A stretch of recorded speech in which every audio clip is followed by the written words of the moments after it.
Internet से इस video को देखने वाले सभी लोगों को नूरपिन का सादर प्रणाम। अभी कुछ दिन पहले मैंने एक नया कोर्स बनाया है, investing in stock for retail investors. Course English में है और उस कोर्स में से एक डेमो लेसन मैंने अपने यूट्यूब ब्लॉग पे अपलोड किया है। अब क्योंकि कोर्स सिर्फ इंग्लिश में बना है, उसका हिंदी वर्जन मैंने बनाया नहीं। इस वजह से जब मैंने वो वीडियो अपलोड किया तो मेरे पास काउंटर में हिंदी वीडियो अपलोड करने के लिए नहीं था, इसलिए मैं ये वीडियो बना रहा हूँ। अब इसके पहले कि हम वीडियो के साथ आगे बढ़े, मैं आपको बता देना चाहता हूँ कि जो कोर्स हमने बनाया है वो रिटेल इन्वेस्टर के लिए बनाया है। उस कोर्स को बनाने का हमारा गोल ये था कि आपको एक ऐसा इन्वेस्टिंग मेथड देना जिसमें आप ऐसा स्टॉक बाय कर सके जिसको मल्टीबैगर होने के चांसेस है, और आप बाय करें उसी के 3 से 6 महीने के अंदर स्टॉक इंस्टेंटली प्रॉफिट में आ जाए, 2-3 साल तक के आपका प्रॉफिट बने और आप स्टॉक के ऊपर से क्विक एग्जिट ले सकें। अब उसी मेथड की मदद से हमने SPIL के स्टॉक बाय किए हैं। जब हमने बाय किया था तो वो 57 से 59 के बीच में चल रहा था, उसके बाद वो 76 पे गया और बाद में 61 पे आया। तो इसी तरह के स्टॉक आप बाय कर सकेंगे जो बाय करने के इंस्टेंटली 1 महीने, 3 महीने या 6 महीने के अंदर तुरंत प्रॉफिट में आ जाएंगे। अब कोर्स नया है, इस वजह से अभी तक उसके ऊपर में कोई स्टूडेंट्स नहीं है, तो उस कोर्स पे स्टूडेंट लाने के लिए मैं एक प्रमोशनल ऑफर दे रहा हूँ। तो पहले 10 लोग जो इस वीडियो के नीचे की दी हुई लिंक से उस कोर्स को ज्वाइन करेंगे, उनको मैं फ्री में बैंक निफ्टी ट्रेड करना सिखाऊंगा। तो बैंक निफ्टी ट्रेड करना सिखाने के लिए हम लोग ऑनलाइन सेमिनार लेंगे। ऑनलाइन सेमिनार गूगल हैंगआउट पे होगा। उसमें मैं आपको बताऊंगा कि ट्रेड कैसे किया जाता है। आप सीखने के बाद इंस्टेंटली ट्रेड नहीं कर पाएंगे, आपको कम से कम 30 डे का प्रैक्टिस पीरियड लगेगा। तो 30 डे प्रैक्टिस सेशन के बाद में हम एक रिपीट सेमिनार लेंगे जिसमें हम आपके प्रैक्टिस के जो भी प्रॉब्लम्स है वो सुलझाएंगे। तो अगर आप सेमिनार लिंक के थ्रू उस कोर्स को ज्वाइन करते हैं तो मैं आपको फ्री में सिखाऊंगा कि बैंक निफ्टी किस तरह ट्रेड किया जाता है। लेकिन ये बात भी ध्यान में रखिए कि आपका ऑनलाइन सेमिनार उसी समय होगा जब आपका रिफंड पीरियड खत्म होगा। तो फिलहाल बढ़ते हैं इस वीडियो के साथ में द फंडामेंटल एनालिसिस। अब फंडामेंटल एनालिसिस के साथ में एक बहुत बड़ी प्रॉब्लम ये है कि आपने बोल दिया कि मैं फंडामेंटल एनालिसिस कर रहा हूँ और हो गया, ऐसा नहीं होता। कई लोगों को तो बिल्कुल ही आइडिया नहीं होता कि वो फंडामेंटल एनालिसिस के नाम पे कर क्या रहे हैं। वो कुछ रेशियोज देख लेते हैं और उनको ऐसा लगता है कि हमने फंडामेंटल एनालिसिस कर लिया। बहुत सारे लोगों को लिटरली आइडिया नहीं होता कि फंडामेंटल एनालिसिस सिर्फ एक बिजनेस के फाइनेंशियल हेल्थ को चेक करना होता है। अगर बिजनेस के फाइनेंशियल हेल्थ अच्छी है तो हम ये कहते हैं कि बिजनेस के फंडामेंटल्स अच्छे हैं। अब क्योंकि दुनिया में कोई भी 2 बिजनेस एग्जैक्ट सेम तरीके से ऑपरेट नहीं करते, इसलिए कौन से बिजनेस का फाइनेंशियल हेल्थ किस हिसाब से अच्छा है यह जानना बहुत ज़रूरी है। एज पर्सन आपका भी फाइनेंशियल हेल्थ होता है और किसी भी अच्छे फाइनेंशियल हेल्थ के 3 पिलर्स होते हैं। सबसे पहला होता है अर्निंग एफिशिएंसी, दूसरा होता है स्पेंडिंग और सेविंग एफिशिएंसी, और तीसरा होता है मनी एंड एसेट मैनेजमेंट। आप इन स्किल्स में कितने अच्छे हैं ये डिसाइड करता है कि आगे जाके आपके पास पैसे होंगे या आपके लाइफ में कड़की होगी। अगर आप इन तीनों में से किसी एक स्किल में अच्छे हैं तो आपके पास एक्सेप्टेबल फाइनेंशियल हेल्थ होगा फ्यूचर में। अगर आप इनमें से किसी 2 में बहुत अच्छे हैं तो आप अपने लिए एक अमीर फ्यूचर सेट कर पाएंगे, और अगर आप तीनों में ही बढ़िया है तो आपकी ज़िंदगी का सच ये है कि एक ना एक दिन आप बहुत अमीर बनेंगे।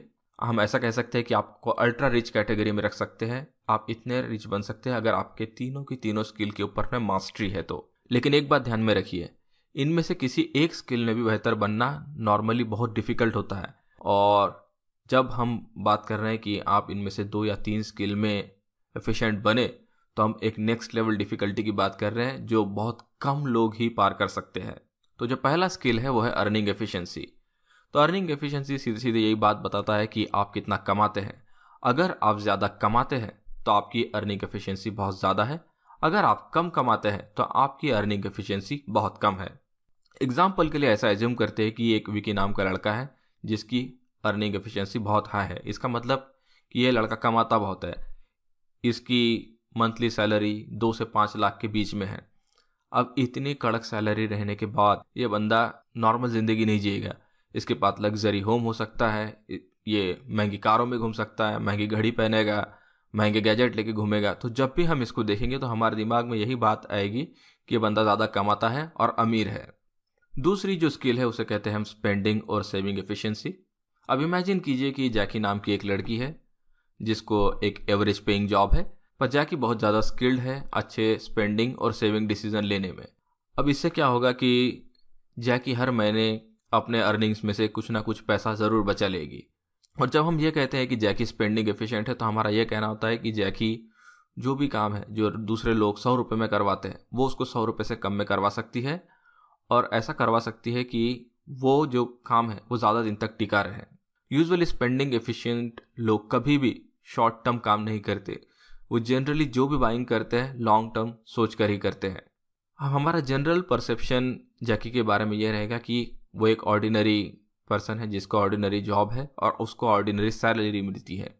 लेकिन ऐसा है कि जैकी हर महीने अपनी सेविंग करती है, जिस वजह से उसका जो पैसा है वो थोड़ा थोड़ा करके बड़ा हो जाएगा। तो फ्यूचर में ऐसा होगा कि जैकी के पास बहुत पैसा होगा, और जब जैकी कोई ऐसा काम करेगी जिसकी वजह से हमको ये पता चले कि उसका पैसा जम गया है, तब हमारा परसेप्शन उसके बारे में बदलेगा। एग्जाम्पल के लिए, अगर जैकी फ्यूचर में एक बहुत महंगा करोड़ों का घर खरीदती है, तो हमारा परसेप्शन उसके बारे में बदलेगा कि अब जैकी भी अमीर हो गई है। तीसरा एग्जाम्पल जो है वो है मनी और एसेट मैनेजमेंट का।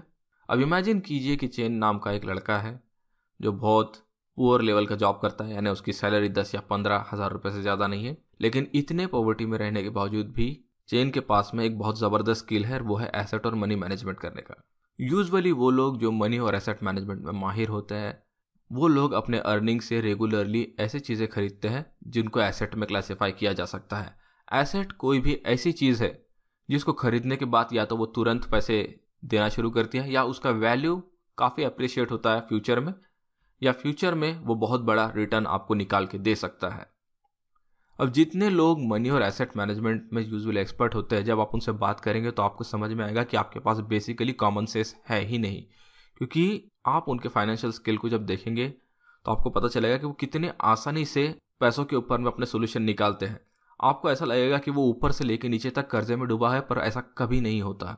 एग्जाम्पल के लिए, मेरे भाई का एक फ्रेंड है जिसके ऊपर में मल्टीपल होम लोन चल रहे हैं, लेकिन इसके बावजूद भी उसके कोई फाइनेंशियल प्रॉब्लम नहीं है, क्योंकि वो सारे के सारे होम लोन जो उसने लिए हैं, उनसे जो भी घर उन्होंने खरीदे उन सारे घरों को उसने भाड़े पे चढ़ा दिया है।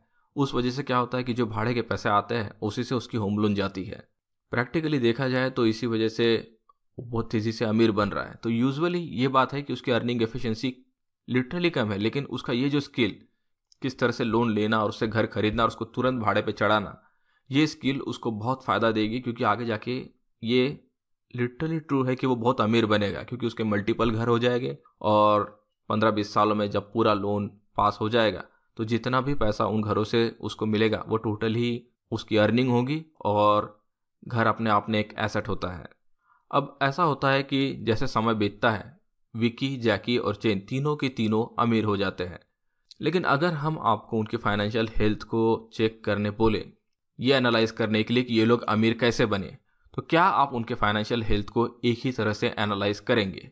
आंसर है नहीं, क्योंकि आपको पता है कि विकी पहले से ही ज़्यादा कमाता है, जैकी तो एवरेज कमाती थी, सिर्फ उसकी सेविंग ज़्यादा थी, और चेन जो है वो तो गरीबी रेखा में आता होगा, 10 से 15 हज़ार रुपये कमाने वाला, और इसके बावजूद वो अमीर बना क्योंकि उसके पास एसेट मैनेजमेंट स्किल था। और यही बातें बिजनेस के ऊपर भी लागू होती है। कोई भी अर्निंग एफिशिएंसी वाला बिजनेस जो कंटिन्यूसली ज़्यादा प्रॉफिट निकाल रहा है, उसे एनालाइज करते समय आपको ऐसे ही नंबर से एनालाइज करना होगा जो बिजनेस की अर्निंग एफिशिएंसी के बारे में जानकारी देते हैं, जैसे कि profit after tax, profit margin, return on equity, earning growth rate, ऐसे ही जो भी नंबर है जिससे हमको ये पता चले कि बिजनेस की अर्निंग एफिशिएंसी ज़्यादा है। अगर आप एक ऐसे बिजनेस में इन्वेस्ट करेंगे जिसकी सेविंग और स्पेंडिंग एफिशिएंसी बहुत ज़्यादा है, तो उसमें हो सकता है कि आपको प्रॉफिट ज़्यादा ना मिले, प्रॉफिट मार्जिन ज़्यादा ना मिले, रिटर्न ऑन इक्विटी ज़्यादा ना मिले, अर्निंग ग्रोथ रेट ना मिले, लेकिन जो आपको मिलेगा वह है गुड कैश फ्लो, बेहतर नेटवर्थ, बेहतर कैपिटल एक्सपेंडिचर। उसी तरह से अगर आप मनी और एसेट मैनेजमेंट वाले बिजनेस में जाएंगे तो इसमें भी आपको रेगुलर अर्निंग देखने नहीं मिलेगी, इसमें आपको शायद कैश फ्लो भी देखने ना मिले, पर इसमें जो आपको देखने मिल सकता है वो है कम डेट टू इक्विटी, उसके बाद में रिटर्न ऑन एसेट काफ़ी ज़्यादा मिल सकते हैं, नेट सेल्स आपको रेगुलरली बढ़ते हुए नजर आ सकते हैं, आपको आईपीज मिल सकते हैं, जेवीज मिल सकते हैं। तो बेसिकली जब आप बिजनेस को देख रहे हैं तो आपको ये देखना बहुत ज़रूरी है कि बिजनेस, जिस भी बिजनेस में आप इन्वेस्ट कर रहे हैं वो अर्निंग एफिशिएंट है, सेविंग एफिशिएंट है, या मनी मैनेजमेंट करने में एक्सपर्ट है, क्योंकि इसी हिसाब से आपको उस बिजनेस के नंबर देखने होंगे। आपको बिजनेस के फाइनेंशियल स्किल के हिसाब से ही उसके नंबर देखने होंगे। आप ऐसा कोई यूनिवर्सल क्राइटेरिया लगा के नंबर देख नहीं सकते। बहुत सारे लोगों को ऐसा लगता है कि कम डेट टू इक्विटी वाला स्टॉक ही अच्छे रिटर्न निकाल के दे सकता है, और इस चक्कर में वो ढेर सारे अच्छे बिजनेस मिस कर देते हैं। एग्जाम्पल के लिए मदरसन सुमी जब से लिस्ट हुआ तब से वो ₹1 से लेकर ₹400 तक की बढ़त मार चुका है, और उसके बाद दोबारा वो ₹160 पे आ गया। तो जब उसने भागना शुरू किया था तब उसका डेट टू इक्विटी रेशियो 0.5 का था, जो कि बहुत हाई माना जाता है इन जनरल परसेप्शन। इतना ही नहीं, जब उसकी प्राइस बढ़ रही थी तो उसका डेट टू इक्विटी बढ़ के 0.75 का भी हो गया। उसी तरह जब जिंदल वर्ल्ड वाइड 2017 से 2018 के बीच में ₹18 से ₹160 भागा तो उसका डेट टू इक्विटी रेशियो 1.32 का था। उसी तरह JBMA का जो डेट टू इक्विटी रेशियो था वो 1.26 का था 2014 और 2015 के बीच में। उसी समय में वो ₹23 से लेके ₹230 तक भागा। अगर आपको पता होता कि इन बिजनेसेस में आपको डेट टू इक्विटी नहीं देखने चाहिए तो आप इन बिजनेसेस को बाय कर सकते थे। परेशानी ऐसी है कि आप कोई भी एक ही स्किल मास्टर कर सकते हैं जब आप बिजनेस को स्टडी कर रहे होते हैं। तब बहुत सारे लोग मुझे मैसेज भेजते हैं कि सर हमको ये रेशियो एक्सप्लेन करके दो, वो रेशियो एक्सप्लेन करके दो।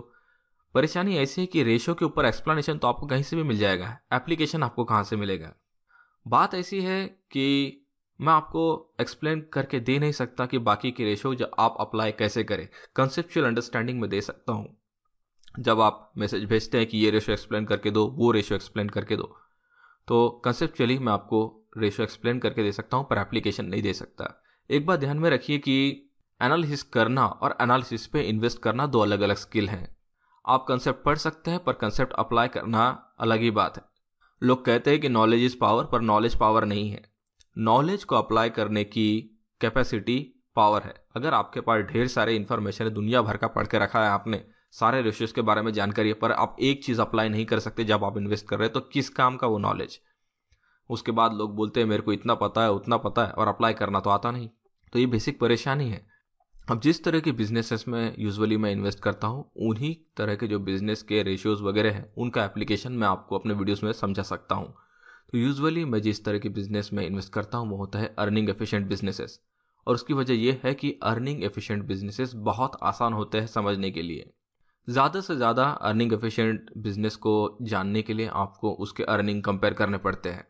ये बात सेविंग एफिशिएंट और एसेट मैनेजमेंट वाले बिजनेसेस पे लागू नहीं होती। अगर आप ये बात जानते हैं कि 5 10 से छोटा है, 50 10 से बड़ा है, तो यूजुअली ये इन्फॉर्मेशन के ऊपर ही आप अर्निंग एफिशिएंसी पे इन्वेस्ट कर सकते हैं। ये बात आपको समझ में आती है तो आप अर्निंग एफिशिएंसी पे इन्वेस्ट कर सकते हैं।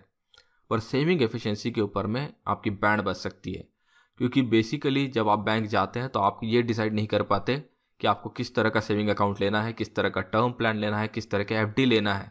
जब आपको इतनी सी जो बात है सेविंग एफिशिएंसी के बारे में वो समझ नहीं आती, तो आप किस तरह अंदाज़ा लगाएंगे कि एक बिजनेस की सेविंग एफिशिएंसी कैसी हो सकती है। एसेट लायबिलिटी की तो बात ही छोड़ दीजिए, हम में से ज़्यादातर लोगों को तो एसेट और लायबिलिटी के बीच में फ़र्क ही समझ में नहीं आता। इंटर कन्वर्जन तो बहुत दूर की बात है, क्योंकि जिसको एसेट और लायबिलिटीज़ का इंटर कन्वर्जन समझता है वो कभी भी अपने जेब से पैसे नहीं देता। ये लिटरल फैक्ट है। एसेट और लायबिलिटीज़ का इंटर कन्वर्जन जिसको समझ में आता है वो खरीद सब लेता है, लेकिन वो किसी चीज़ के लिए अपने जेब से पैसे नहीं भरता। और यही वो स्किल होती है जिसकी वजह से उसकी फ्यूचर में उसके अच्छे फाइनेंशियल हेल्थ होने के चांसेस बढ़ जाते हैं। अब क्योंकि बिजनेस जो अर्निंग एफिशिएंट बिजनेस होते हैं उनकी अर्निंग तुरंत नज़र आते रहती है, तो इंसान को पता चल जाता है कि बिजनेस तो तुरंत ही अमीर हो रहा है। तो जब हम उन नंबर्स को देखते हैं तो हमारा मोटिव ये होता है कि हमें यह पता चले कि बिजनेस आगे जाके और अमीर बन सकता है या नहीं। अगर कोई बिजनेस करंट में अर्निंग्स पे अर्निंग्स पेश कर रहा है तो हमको पता चलता है कि बिजनेस तो करंट में अमीर बन रहा है। इसी वजह से जो अर्निंग एफिशिएंट बिजनेस होते हैं जब आप उनको बाय करते हैं तो वो तुरंत ही भागने लगते हैं। स्पेंडिंग एफिशिएंट बिजनेस वैसे नहीं होते। स्पेंडिंग एफिशिएंट बिजनेस आपको रेगुलरली अर्निंग दिखा भी सकते हैं, नहीं दिखा सकते हैं, पर जो चीज़ें उनकी स्ट्रांग नज़र आएंगी तो आपको हमेशा वो है उनका कैश फ्लो और उनका कैपिटल एक्सपेंडिचर। ये जो बिजनेस है ये समय के साथ ही धीरे धीरे बढ़ते हैं और आपको इनके प्राइस में ऑल ऑफ सडन मूवमेंट दिखती है ना। ये अचानक ही भागते हैं और 10 से 20 टाइम मल्टीप्लाई हो जाते हैं, इंस्टेंटली मल्टीप्लाई होते हैं, बहुत फास्ट मल्टीप्लाई होते हैं, आपको पता भी नहीं चलेगा और ये मल्टीप्लाई हो जाएंगे। तीसरे जो बिजनेस होते हैं वो मनी और एसेट मैनेजमेंट टाइप के बिजनेस होते हैं। ये ऐसे बिजनेसेस होते हैं जो बहुत धीरे धीरे ऊपर जाते हैं। आप इनसे फास्ट ग्रोथ की उम्मीद नहीं कर सकते, लेकिन एक बात जो कॉमन होती है कि इनकी जो ग्रोथ होती है, इनकी जो ग्रोथ होती है वो स्टडी होती है। मार्केट जब क्रैश होता है तो ये नीचे गिरते हैं, और अगर आप इनको नीचे बाय कर ले तो ये वहाँ से रिकवर भी कर लेते हैं। तो जब आपको वो जो सलाह दी जाती है कि बिजनेस के स्टॉक प्राइसेस गिर रहे हैं, आपको ये बिजनेस बाय करना चाहिए, तो वो usually money asset management type का बिजनेस होता है। तो जब आप मनी एसेट टाइप का बिजनेस को नीचे एवरेज कर रहे हैं तो आपको ये भी पता होना चाहिए कि उस पर रिस्क क्या है, क्योंकि हर बिजनेस के ऊपर में किसी ना किसी तरह की रिस्क तो होती ही है। आप किसी भी फाइनेंशियल एफिशिएंसी पे जब इन्वेस्ट कर रहे होते हैं तो उसके कुछ ना कुछ रिस्क होते ही हैं। अर्निंग एफिशिएंट बिजनेस जम के भाग जाते हैं, तुरंत भागते हैं, लेकिन उनके प्रॉफिट कम होते हैं। स्पेंडिंग और सेविंग एफिशिएंट जो बिजनेस होते हैं वो तेज़ी से बहुत ऊपर भाग जाते हैं, पर उनका वेटिंग टाइम ज़्यादा होता है। उसी तरह मनी और एसेट मैनेजमेंट टाइप के जो बिजनेस होते हैं वो कंटिन्यूस ग्रोथ में होते हैं, लेकिन स्लो ग्रोथ में होते हैं। उनकी अर्निंग आपको दिख भी सकती है, उनकी अर्निंग नहीं भी दिख सकती, पर वो ग्रो ज़रूर होते हैं। तो हमारा जो कोर्स है investing in stocks for retail investor, वो एक ऐसा कोर्स है जिसमें हमने आपको बिजनेस की अर्निंग एफिशिएंसी पे इन्वेस्ट करना सिखाया है, और हमने सिर्फ आपको एनालिसिस करके वहाँ छोड़ नहीं दिया कि अब एप्लीकेशन आप देख लीजिए। हमने लिटरली आपको अर्निंग एफिशिएंट बिजनेस को कैसे एनालाइज करना चाहिए और उस एनालिसिस को इन्वेस्ट करते समय कैसे अप्लाई करना चाहिए वो सिखाया है। तो अगर आप सीखना चाहते हैं तो आप ज्वाइन कर सकते हैं। आपको सेमिनार लेना है नहीं लेना ये आपकी मर्ज़ी है। सेमिनार वाली लिंक भी आपको इस वीडियो के नीचे मिल जाएगी, और बगैर सेमिनार वाली लिंक भी आपको मिल जाएगी। तो उम्मीद करते हैं कि इस वीडियो से फंडामेंटल एनालिसिस के बारे में आपको कुछ ना कुछ तो ज़रूरी जानकारी ज़रूर मिल गई होगी। तो उसी के साथ ही इस वीडियो को देखने के लिए धन्यवाद। आपका दिन शुभ हो।